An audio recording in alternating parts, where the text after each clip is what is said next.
Hello, Rihanna Lover. I'm sorry it has taken me longer to upload your video, longer than I thought it would, but I am now getting to it. So, go to your room. Well, or wherever you want, I guess. Make yourself comfortable. Pull out your copy of Heartless because we are going to read chapter 24 together. Hopefully. Obviously, I can't force you to read this along with me, but I highly encourage you to do so, honestly. So, without further ado, here is chapter 24 from the book Heartless by Marissa Mayer. Oh yeah, she's a really good author, actually. I do not want to be here, Marianne whispered as the footman helped them from the carriage. Kath's gaze swept to the top of the black iron gate before them. All curled bars and jagged teeth finials. Jack-o'-lanterns were staked along the top of the gate, their grotesquely carved faces staring down at the road. Strings of their internal pulp stuck to the bars underneath. On the opposite side of the gate, acres of dark mud were spotted with vines and leaves and gourds. Most were goldish orange, but others were ghost white or yellow-green or speckled with crimson. There were pumpkins as small as Catherine's ear and some the size of the carriage. There were smooth pumpkins and warted pumpkins, fat pumpkins and narrow, caved-in pumpkins that lay like beached whales in the mud. Fog had rolled in from the nearby forest, covering the ground in misty gray. Though Catherine was wearing her heaviest shawl, she felt chilled to the bone as she looked out on the gloomy patch. I'm beginning to have second thoughts myself, she confessed. Let's leave, Marianne prodded, latching on to Catherine's doubts with renewed enthusiasm. We'll get pumpkins at the market like everyone else. They'll probably be more cost-effective anyway. Or better yet, let's not make a pumpkin dessert at all. Why not something with peaches? Everyone likes peaches. Pumpkins are seasonal right now, and seasonal desserts are always best. And they do say Sir Peter sugar pie pumpkins are the sweetest in the kingdom. Well, fine, but why not currants? Currants are seasonal. Or apples? You make a fine apple crumble. Catherine chewed on her lower lip. I do make a fine apple crumble, she agreed. Sighed. Roughly, she shook her head. We're being silly. We're here and have already chosen a recipe, and we might as well get this over with. He's a farmer, isn't he? He'll be glad for our business. Are you sure? It's not very welcoming. Marianne eyed the pegged jack-o'-lanterns. He, stuck the jack-o'-lantern head on a spike.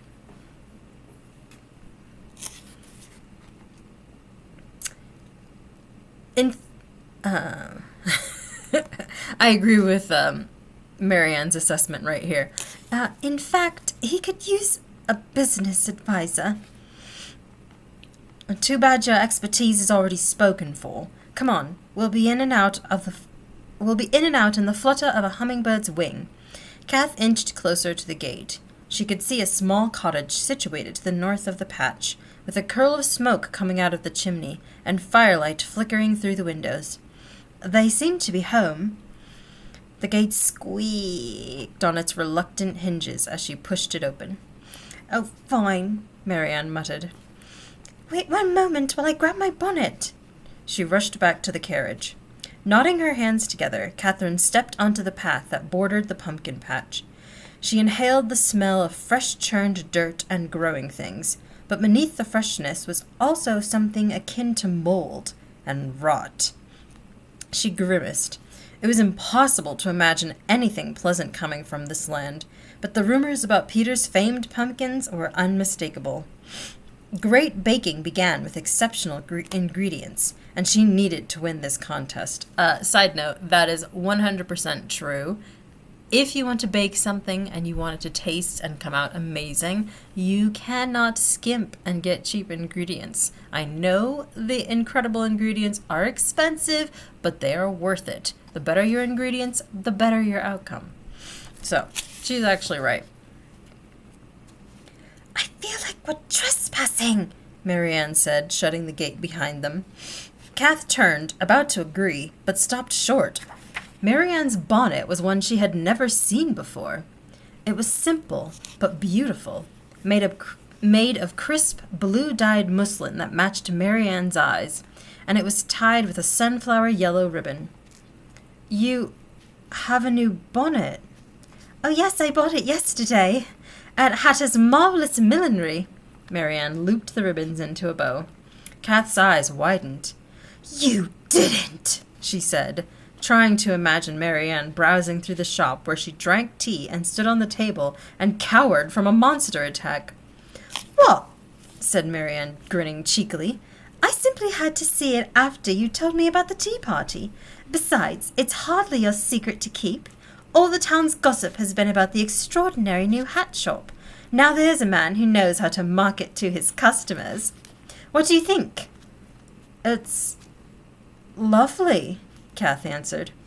You're lovely in it. Marianne shrugged modestly. Well, it's by no means the most elaborate piece that was on display, but the moment I saw it, I felt like it was just right. Wearing it makes me feel almost...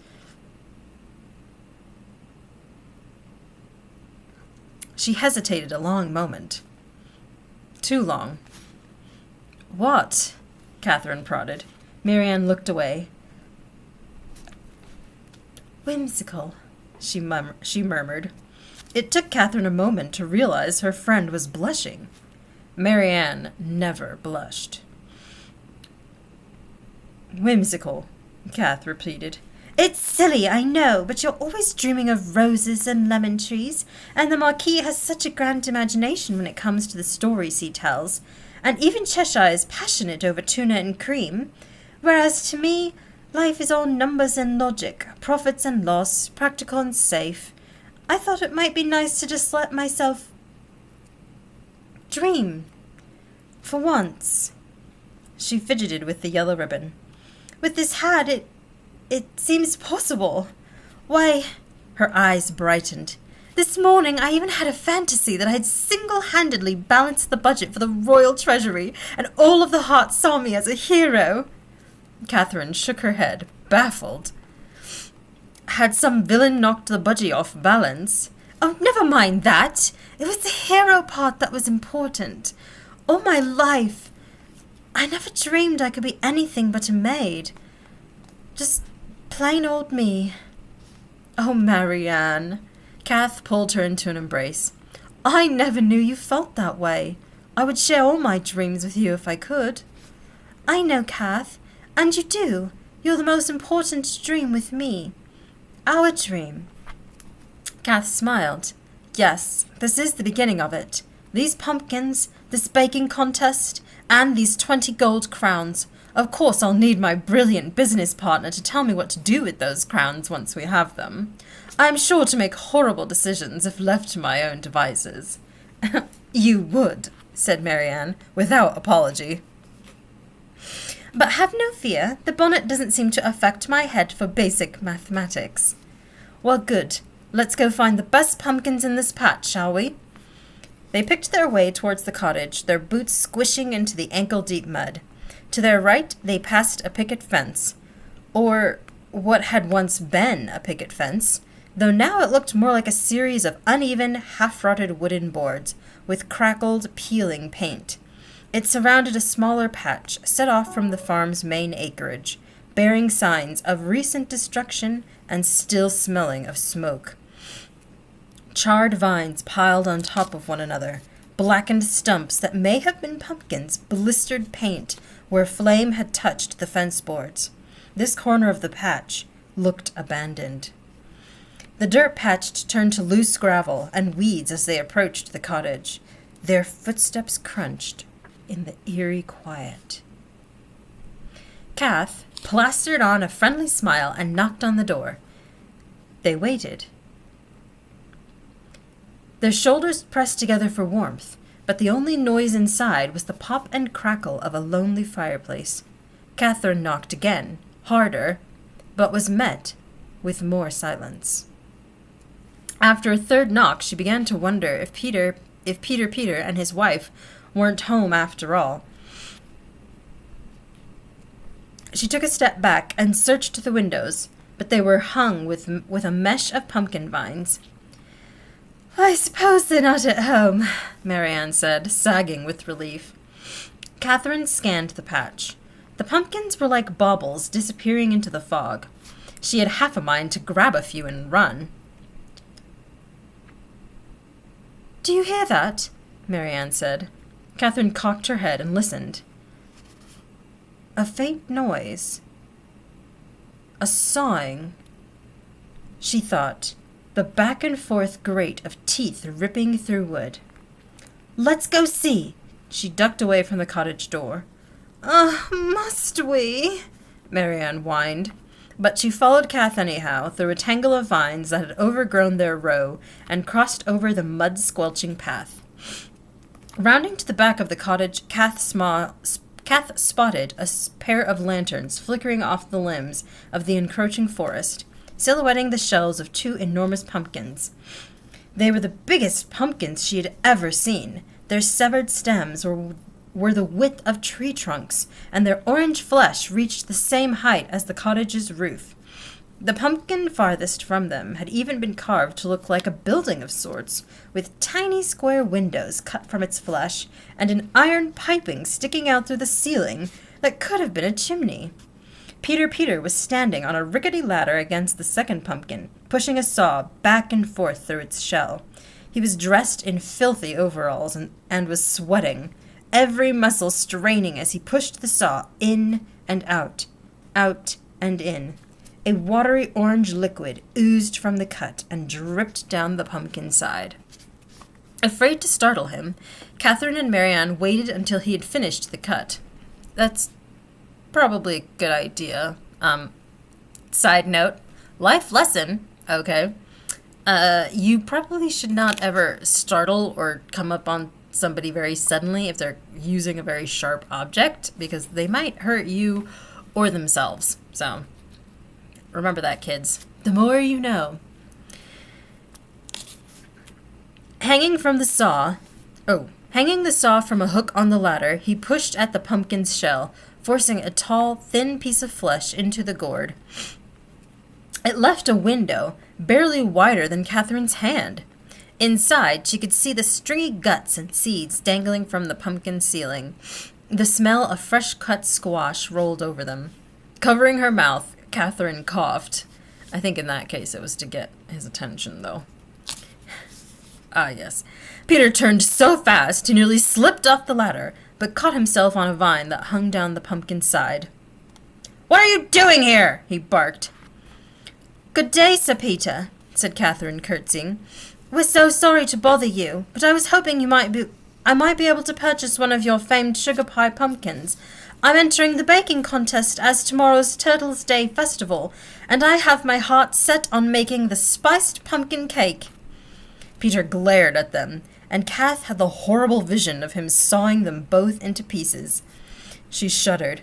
Marianne glanced sideways at her, and Catherine brightened her smile to hide the horrifying thoughts in her head.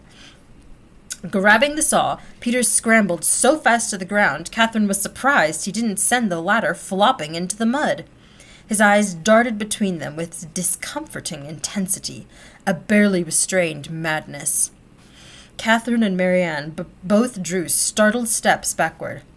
"I didn't ask you here! You are not welcome, and I am not about to do business with entitled, condescending trollops like you! What, think you're better than me? No matter, I've been knighted by the king himself, right as anyone. You want a sugar pie pumpkin? You could grow it yourself. Get your own pretty hands all dirtied up for once." Hard hammering, Catherine stumbled back another step, pulling Marianne with her. Her eyes kept darting to the saw and its rusted teeth. I'll beg of you," Marianne stammered, looking almost bricky with her new-found heroism. "Not to speak of my lady in such a—" Catherine tightened her grip on Marianne's elbow, silencing her. Marianne seemed relieved to be silenced. I am so sorry to have intruded on your privacy, sir. But if I've shown less than a tablespoon of respect for you, it's because of the shameful attitude with which you conduct yourself. Though her legs felt weak, Catherine held her ground, refusing to be cowed by ill manners. I was under the impression that this pumpkin patch was open for business, and you'll behave with decency. I do wish to be a patron of yours. Peter bared his teeth at her, which did cow her somewhat. Who does that? I mean, I'm starting to agree with her assessment that he might be a little crazy. Like, who I mean, I feel like you kind of have to be a little bit crazy if the very first time you meet someone, you're going to be like, I mean, that was weird, right? Me just, like, baring my teeth at you in the camera. Awkward. So, who does that in real life? Anyway. I don't wish to take up too much of your time, but I am willing to pay your price if you'll just show me where the sugar pie pumpkins are. We could harvest our own. She was cut off by a loud thump. She jumped and glanced past Peter, to the pumpkin already carved with slitted windows. The thump was followed by scratching, nails carving into rotting wood. Oof. The sound reminded her of Cheshire sharpening his claws on her mother's finest upholstery. Ha! I was thinking something similar, actually. Besides her, Marianne squeaked. What was that? Kath asked. What's what? Peter said, though Kath was certain he must have heard it too. His question was followed by a breathy snort from the pumpkin shell, like a horse struggling against his bit. Is this something... Catherine took a step towards the pumpkin, but Peter put himself in her path. He was as big and as unmovable as a boulder. Were my uneducated words not clear enough for all your fancy learning? He said. I do believe I told you to get off my land. But, Catherine, Marianne tugged at her elbow, he doesn't want our business. Let's just go. Kath ground her teeth, meeting Peter's glare with one of her own, part of her wanting to shake off Marianne and slap this man for his crude behavior, and the other part of her felt grateful for Marianne's intrusion and reason to leave. She glanced more at the large pumpkin which had fallen silent. She allowed the tiniest of respectful nods. I'm sorry to have bothered you. Please give Lady Peter my regards. I'll give her no such thing, he growled. But Catherine pretended not to hear him as she and Mary began picking their way back along the gravel path, pebbles and beetles scattering in their wake. It was not until they had turned the cottage corner again that Marianne let out a strained breath. She took to tying knots into her new bonnet's yellow ribbons. That is the last time I let you drag me here, she said. The very last time. That won't be a problem. What a horrible, horrible man! And that strange noise. What could it have been? What could it have been? An animal of some sort, I guess, said Marianne, shaking her head. With those windows cut into it, the pumpkin reminded me of a cage. But why would anyone keep a pet inside a giant pumpkin? Maybe it's not a pet. They passed by the scorched picket fence, and Kath's eyes caught onto a spot of orange amid the wreckage. She came to a halt. Marianne turned back. What? I think I saw... She hesitated. Wait here. The fence was short enough that she could climb over it when she lifted her skirts. Kath! Marianne glanced backwards toward the cottage. What are you doing? One moment. She picked her way through the squishing mud and scattered ashes and the coils of burnt vines. A pile of brush was in the corner, vines and leaves hacked to pieces. They all but crumbled in her hand as she pushed them to the side, uncovering the small orange pumpkin that had caught her eye. Oh no, but I know what she's gonna do. A sugar pie pumpkin with bright, unblemished skin and not a wart in sight. It was a beautiful, dazzling survivor amid the destruction. I mean, why didn't they notice it before? Did this thing just materialize specifically to tempt her into stealing it? I don't know. Beaming, she dug the kitchen knife from her boot. She'd come to... It says she'd come prepared to harvest her own in case Peter proved less than helpful. What she really means is she'd come prepared to steal one in case Peter refused to sell one to her. After all, she's the one who said that this is a business. So if he's not willing to sell her one, she's not just helping herself. Well, she is helping herself, but she's also stealing in the process. I love how we always try and justify things to ourselves. I'm not saying I'm above that. I'm just making an observation. Kath, I feel like this is not going to end well for you. And hacked away the sturdy green vine that tethered the pumpkin to its smashed kindred. Wow. Well, how is this pumpkin able to hang on if everything else is dead? I feel like this is a trap. I feel like Admiral Akbar right now being like, don't, Kath, it's a trap. But I could be wrong. I've actually never read this story before. Cradling the dirt-smudged pumpkin against her dress, Catherine picked her way back through the ashes and hauled herself over the fence. "Are you mad?" Marianne asked. "He'll kill us if he notices it missing." "I think you should listen to Marianne, Catherine." "He won't notice. This patch was obviously meant to be destroyed." As if she knows. "And look," she held the pumpkin up in the dim light, breaking through the fog. "It's Ow!" Something hard and sharp jabbed her through the thin sole of her boot. What was that? Marianne leaned over, bracing herself on her knees, and picked something out of the mud with a slurp. Whatever Kath had stepped on, it was small enough to fit into Marianne's palm. She held it aloft. "A pony?" Kath inched closer, trying to keep the weight off her throbbing foot. Her eyes widened. The tiny pony was run through with a metal peg, hints of gold paint visible beneath the filth. "A carousel pony," she murmured, unable to meet Marianne's eye, for she recognized it, sure as salt. It was from the Lion's Carousel hat, the one he had been wearing the night of the Hatter's tea party, the one he had been wearing when the Jabberwock had carried him into the night. And that concludes Chapter 24. So, I gotta say, this seems like a very interesting book, Rihanna Lover. I haven't read this myself, as I said, so I'm actually also kind of intrigued to see where it goes. In any case, that is only if you want to continue doing this. So please leave a like and a comment down below if you would like me to continue reading aloud these chapters.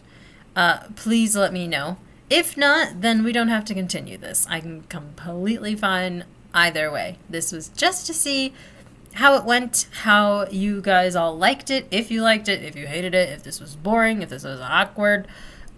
Please let me know. But I won't know if you don't give me any feedback. So, feedback is greatly appreciated. In any case, I will see you later, Rihanna Lover. Bye.